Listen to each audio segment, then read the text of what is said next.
Ang ating bombo news analysis ay may kaugnayan sa pag-digitalize sa mga transaksyon sa pamahalaan. Ito ay atin naman ni Bombo Kervin Gamad. Aminado si Pangulong Ferdinand Marcos Jr.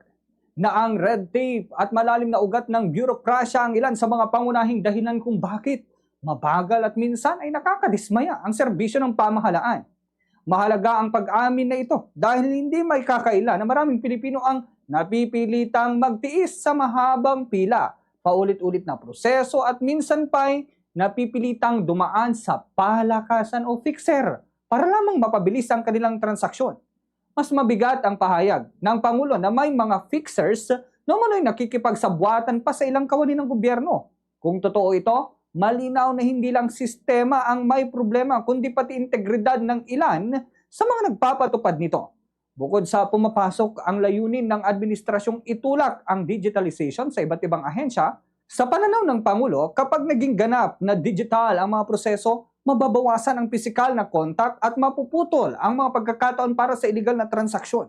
Totoo na maaring maging solusyon ang teknolohiya upang mapabilis ang serbisyo at maging mas transparent ang mga hakbang ng bawat tanggapan.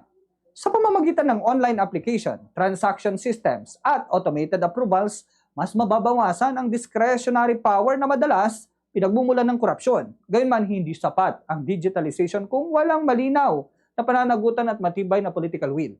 Kahit gaano ka kasi ka-advance ang sistema, kung ang magpapatakbo nito ay may baluktot pa ring intensyon, makakahanap pa rin ng paraan upang abusuhin ito. Dapat sabayan ng mas mahigpit na pagpapatupad ng batas, proteksyon sa mga whistleblower at malinaw na parusa sa mga mapapatunayang sangkot sa katiwalian. Target ng Pangulo na maging ganap na digitalize ang ilang ahensya bago matapos ang kanyang termino sa 2028 at umaasa siyang ipagpatuloy ito ng susunod na administrasyon. Ang hamon ngayon ay hindi lamang kung matatapos ang proyekto, kundi kung tunay ba itong mararamdaman ng karaniwang mamamayan. Ang mas mabilis, mas malinaw at mas tapat na serbisyo publiko.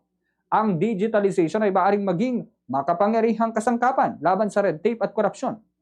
Ngunit ang tunay na pagbabago ay nakasalalay pa rin sa kultura ng pananagutan at malasakit sa serbisyo.